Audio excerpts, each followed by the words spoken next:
बिस्मिल्लाहिर्रहमानिर्रहीम। आज की इस वीडियो में हम ये न्यूमेरिकल सॉल्व करेंगे जो कि हमारे पिछली वीडियो से रिलेट करता है। अगर किसी ने नहीं देखी है वो वीडियोस तो देख लें ताकि ये आप इजीली अंडरस्टैंड कर सकेंगे मैं क्या सॉल्व कर रही हूँ और ये मैं क्या कहना चाह रही हूँ। तो चलिए पहले इसे रीड करते हैं कि हमें क्या चीज़ें गिवन है और हमसे क्या पूछा गया है। तो सबसे पहले ये कि the absolute pressure in water at a depth of 5 metre is read to be 145 kilo pascal. हमें क्या दे दिया गया है? एब्सोल्यूट प्रेशर दे दिया गया है, ठीक है। और हमें क्या दे दी गई? डेप्थ दे दी गई है जो कि 5 मीटर है और एब्सोल्यूट प्रेशर कितना है? 145 किलो पास्कल। तो हमें निकालना क्या है? Determine the local atmospheric pressure, ठीक है। ये जो डेटा गिवन था इसके अकॉर्डिंग हमें लोकल एटमॉस्फेरिक प्रेशर निकालना है। पहले हम ए पार्ट को कर लेते हैं, देन बी को हम रीड करते हैं और देखते हैं कि हमें क्या कहा गया। तो सबसे पहले हमें पता है कि इसका फॉर्मूला क्या है, तो चलिए फॉर्मूला लिखते हैं। सबसे पहले ये है एटमॉस्फेरिक प्रेशर, ठीक है, प्लस हमें क्या दे दिया गया है? वाटर का प्रेशर भी निकालना है हमें यहाँ। तो हम sum of atmospheric pressure plus pressure of water, लेकिन हमें प्रेशर ऑफ वाटर तो नहीं गिवन, लेकिन हमें डेप्थ गिवन है, मींस के एच गिवन है। तो मैंने वो बताया था कि पी किसके बराबर भी होता है? रो जी एच, ठीक है, रो जी एच के बराबर भी होता है। इक्वल्स टू किसके बराबर होता है? एब्सोल्यूट प्रेशर के, ठीक है। ये एब्सोल्यूट प्रेशर के बराबर होता है। Sum of pressure is equals to absolute pressure, ठीक है। तो हमें निकालना क्या है? हमें कहा गया था कि एटमॉस्फेरिक प्रेशर निकालो। तो मैं क्या कर लूँगी? एटमॉस्फेरिक प्रेशर को यहीं पे रहने दूंगी, ठीक है।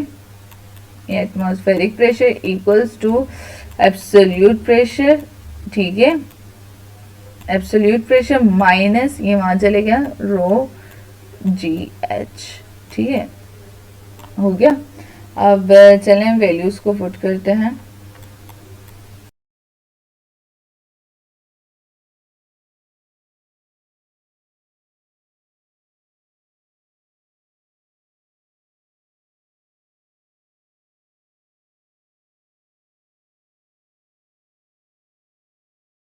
चलें अब हम इनको कैलकुलेट करते हैं और देखते हैं हमारे पास एटमॉस्फेरिक प्रेशर क्या आता है।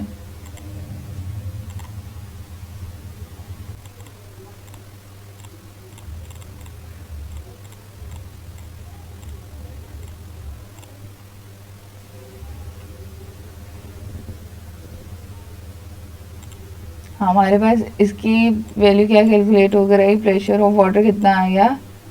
49 किलो पास्कल, ठीक है। तो चलें हम ऐसे माइनस कराते हैं 145 किलो पास्कल से।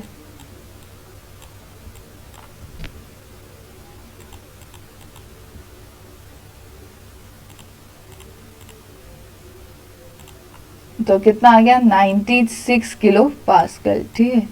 ये हमारे पास आ गया 96 किलो पास्कल। अब ये किसका आंसर है? फर्स्ट वाले पार्ट का आंसर है।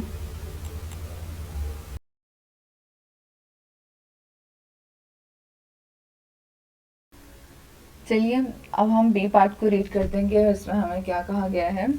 The absolute pressure at a depth of 5 meter in a liquid whose specific gravity is 0.85 at the same location. इस वर्ड सेम लोकेशन से कहने का मतलब ये है कि जहाँ पे हमने एब्सोल्यूट प्रेशर निकाला था वहीं उसी सेम लोकेशन पर हमें एब्सोल्यूट प्रेशर निकालना है। अब हमें पहले हमें एब्सोल्यूट प्रेशर गिवन था तो हमें उस पर एटमॉस्फेरिक प्रेशर निकालना था, जबकि वहाँ पर डेप्थ कितनी थी? 5 मीटर थी। और किसकी थी? उस वक्त की वाटर के लिए कहा गया था। लेकिन अब यहाँ पे हमें क्या दे दिया गया है? स्पेसिफिक ग्रेविटी दे दी गई है और 5 मीटर डेप्थ दे दी गई है। तो मीन्स के हमें स्पेसिफिक ग्रेविटी से पहले डेंसिटी निकालनी होगी, ठीक है। लिक्विड की डेंसिटी निकालनी होगी हमें और देन हमें सेम लोकेशन मीन्स जो इस पार्ट के लिए एटमॉस्फेरिक प्रेशर था तो इस पार्ट के लिए भी वही एटमॉस्फेरिक प्रेशर होगा। तो जो हमने एटमॉस्फेरिक प्रेशर निकाला है उसी को हम यूज़ करेंगे नेक्स्ट पार्ट के लिए, ठीक है। तो चलिए यही वाला फॉर्मूला हम इस्तेमाल करेंगे जो कि क्या था, जो कि था कि atmospheric pressure plus rho g h is equals to absolute pressure. ये याद रखिए, ये बेसिक फॉर्मूला है, ये आपके माइंड में होना चाहिए। तो चलें सबसे पहले हम रो निकालते हैं नेक्स्ट पार्ट के लिए। हमें पता है कि specific gravity is equals to density of liquid या जो आपको रिक्वायर्ड है उसकी डेंसिटी, एंड देन अपॉन में हमें स्टैंडर्ड ऑब्जेक्ट की लिखनी होती है जो कि हम यहाँ पे क्या यूज़ करते हैं, वाटर यूज़ करते हैं। तो हमारे पास कितनी स्पेसिफिक ग्रेविटी है 0.85, कितनी है 0.85, 0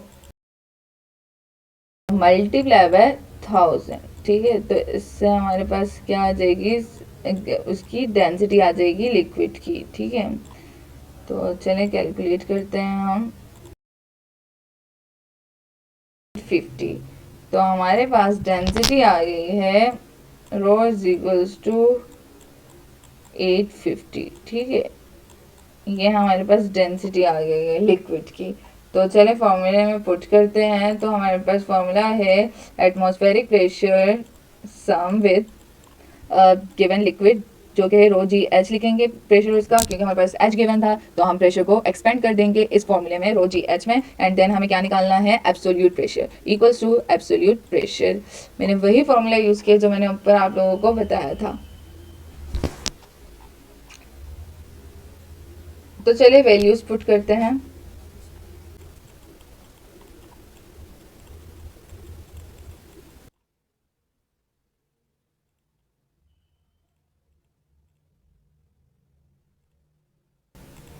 मैंने यहाँ इस वैल्यूज को मल्टीप्लाई करा के लिक्विड का प्रेशर निकाल लिया जो कि है 41650।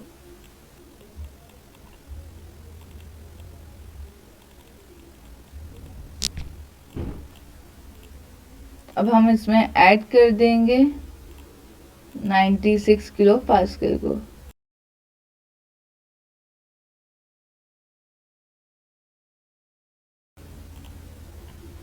तो हमारे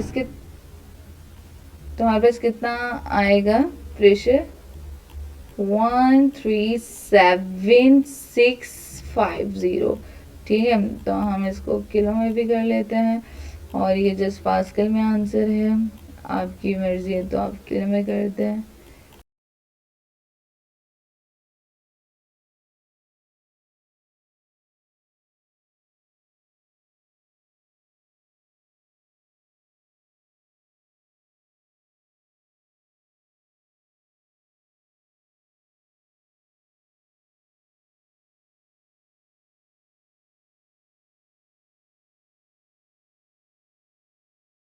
ये हमारे पास क्या आ गया, एब्सोल्यूट प्रेशर आ गया जो कि बी पार्ट में हमसे पूछा गया था। अब सेम लोकेशन थी तो मींस के जो एटमॉस्फेरिक प्रेशर फर्स्ट डेटा के लिए था वही एटमॉस्फेरिक प्रेशर हम बी पार्ट के लिए भी यूज़ करेंगे। तो इसलिए हमने पहले एटमॉस्फेरिक प्रेशर निकाला ए पार्ट पे और फिर वही एटमॉस्फेरिक प्रेशर को यूज़ किया बी पार्ट के लिए, जिससे हमने एब्सोल्यूट प्रेशर निकाल लिया। तो उम्मीद है कि आपको समझ आ गया होगा कि ये किस तरीके से कैलकुलेट किया गया है। बहुत इजी सा न्यूमेरिकल है, आहिस्ता आहिस्ता थोड़ा थोड़ा एडवांस होगा तो इंशाल्लाह आपको प्रॉब्लम नहीं होगी आगे। बस अपनी बेसिक अच्छी करनी है तो फिर आपसे इजीली ये सॉल्व हो जाएंगे। अल्लाह हाफिज़।